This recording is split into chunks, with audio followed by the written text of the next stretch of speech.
रहे हैं या फिर कहीं पे जॉब कर रहे हैं। तो दोस्तों अगर आपके मन में इन तीनों के बीच में कंफ्यूजन है तो आपका इस वीडियो के ना 100% पूरा डाउट क्लियर होने वाला है कि ये तीनों क्या है और कभी आप भूलने वाले भी नहीं हो। तो दोस्तों देखो, सबसे पहली चीज मैं आपको ये बता दूं, ये वाट हो गया या वोल्टेज हो गया या एम्पेयर हो गया, ये तीनों जो चीज है ना दोस्तों, ये यूनिट है। यूनिट का मतलब होता है दोस्तों इकाई, ठीक है। यूनिट, इकाई, सब क्या होता है मैं आपको इजी लैंग्वेज में बताऊं। जैसे ये मेरा पेन है, तो इस पेन को अगर मैं नापता हूँ तो वो क्या होता है केजी, किलोग्राम। तो जो किलोग्राम है ये एक तरह की यूनिट है। इसी दोस्तों करंट जो होता है, उस करंट मतलब इलेक्ट्रिसिटी को नापने के लिए भी कुछ यूनिट होती है, करंट को नापने की भी कुछ इकाई होती है। तो वही चीज ये सब है। अभी आपको और अच्छे से समझ में आ जाएगा हर चीज। दोस्तों देखो, सबसे पहली चीज वाट पे आते हैं। आखिर ये वाट क्या होता है? कोई भी एक मशीन है, जैसे मेरे पास एक उपकरण है, जैसे आप इसको बोल दीजिए कोई मोटर है, ठीक है, और एक मान लीजिए हमारे घर का एक लैंप है, ठीक है। तो दोस्तों इस पे लिखा होता है 100 वाट, ये मोटर पे लिखा होता है 1 किलोवाट, ठीक है। इसमें भी किलोवाट, लास्ट में वाट ये डब्ल्यू है।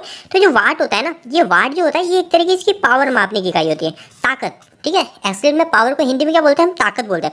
मतलब ये जो हमारी मोटर है या फिर हमारे जो बल्ब है, ये हमारे कितनी ताकत का है। और दोस्तों अगर आप इसको इलेक्ट्रिकल फील्ड में समझे तो इलेक्ट्रिकल फील्ड में सिंपल सी बात है, वाट का मतलब यही होता है कि हमारा जो उपकरण है, वो उपकरण हमारी कितनी बिजली की खपत कर रहा है। जैसे हमारी कोई मशीन है, जैसे हमारी कोई मोटर है, तो ये मोटर हमारी कितनी बिजली की खपत करेगी, ठीक है, कितनी बिजली खपत करेगी, वही कहलाएगा इसका वाट। जितना ज्यादा हमारी बिजली खपत करेगी उतना ज्यादा हमारा वाट हो जाएगा।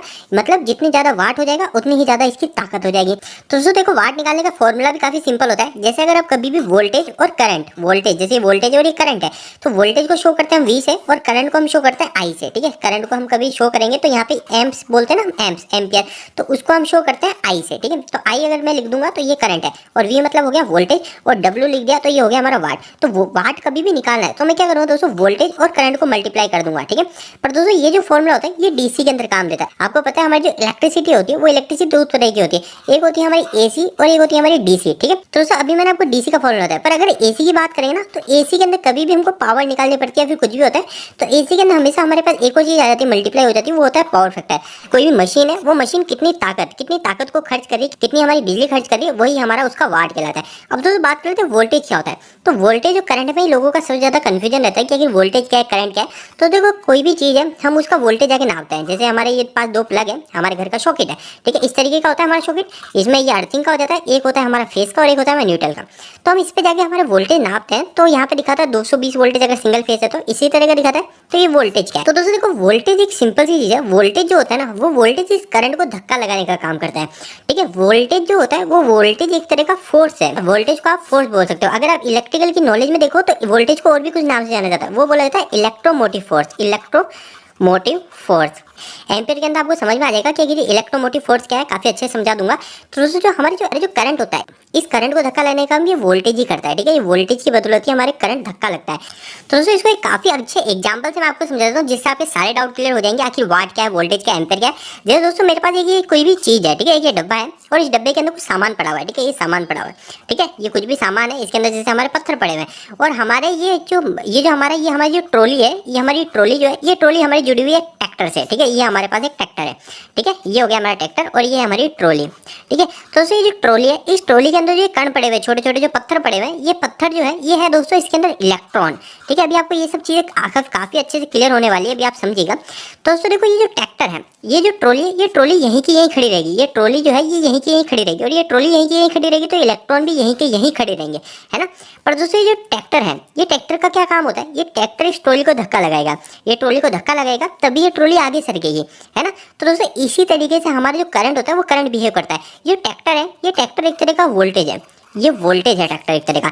ये क्या करता है? हमारा धक्का लगाने का काम करता है। किसको धक्का लगाता है? करंट को धक्का लगाता है, ठीक है। करंट को धक्का लगाने का काम करता है ये ट्रैक्टर, मतलब ये वोल्टेज है ट्रैक्टर। और करंट जो होता है, करंट हमेशा तभी फ्लो करता है जब हमारे किसी भी सर्किट के अंदर वोल्टेज होगा। अगर दोस्तों ये वायर है, इस वायर पे अगर आप जाकर टच भी करोगे ना, अगर इसके अंदर कोई भी वोल्टेज नहीं है तो आपको करंट लगेगा ही नहीं, आपको बिजली का झटका लगेगा ही नहीं। क्योंकि जो करंट होता है, उस करंट को जो धक्का लगाता है, करंट जो बहाता है, वो करंट को बहने का काम हमेशा वोल्टेज ही करता है। अब दोस्तों को करंट क्या होता है? करंट का मतलब जैसे दोस्तों ये आपके सामने एक पेन है, ठीक है, इस पेन को मैं टुकड़े कर देता हूँ, इस पेन को मैं बहुत सारे छोटे छोटे टुकड़े कर देता हूँ, इतने टुकड़े करता हूँ कि मैं इसको तोड़ता रहूँ, इसका टुकड़ा होते ही रहे, ठीक है। लास्ट जो चीज बचेगी जो कभी टूटेगी नहीं, मतलब वो कितनी सी रह जाएगी, इतनी सी, ठीक है, इतनी सी चीज निकल जाएगी इस पेन की, उसको मैं और तोड़ नहीं सकता। तो सर इसके अंदर भी कुछ चीजें होती है। आपने कभी बचपन में साइंस पढ़ी होगी, तो बोलते हैं किसी भी चीज को छोटे छोटे टुकड़े करते रहते, और उसका जो लास्ट का हिस्सा बच जाता है उसको हम बोल देते हैं एटम, ठीक है। एटम का मतलब दोस्तों ऐसा हिस्सा जिसको और छोटा करा ही नहीं जा सकता। जैसे अगर मैं इसको छोटे छोटे टुकड़े करूंगा तो जिसको मैं और छोटा कर नहीं सकता वो है हमारा एटम। और उस एटम के अंदर कुछ चीज़ें होती हैं, मैं आपको यहाँ पे ज़्यादा साइंस नहीं बताऊंगा, मैं आपको इसका मेथड बताऊंगा ताकि आप कभी जिंदगी में ना भूला। इस एटम के अंदर ही हमारी 3 चीज़ें होती हैं। एक होता है दोस्तों हमारा इलेक्ट्रॉन, और एक होता है चीज़ के अंदर हमारे कितने इलेक्ट्रॉन होंगे, मतलब अरबों खरबों इलेक्ट्रॉन होंगे। तो इस जो इलेक्ट्रॉन होता है इस एटम के अंदर, किसी भी वस्तु के अंदर, हर वस्तु के अंदर इलेक्ट्रॉन होता है, ठीक है, हर वस्तु के अंदर इलेक्ट्रॉन होता है। हमारा जो वोल्टेज होता है, ये वोल्टेज अगर मैंने इस पेन के साथ जोड़ दिया ना, इस पेन के साथ जोड़ दिया, तो ये वोल्टेज होगा, ये वोल्टेज इसके अंदर जो इलेक्ट्रॉन है उस इलेक्ट्रॉन को बहाने का काम करता है। तो ये इलेक्ट्रॉन कितना बहेगा वही काउंट करता है हमारा एम्पियर। एम्पियर को इंग्लिश में क्या बोलते हैं, एम्पियर की जो परिभाषा होती है वो होता है फ्लो ऑफ इलेक्ट्रॉन।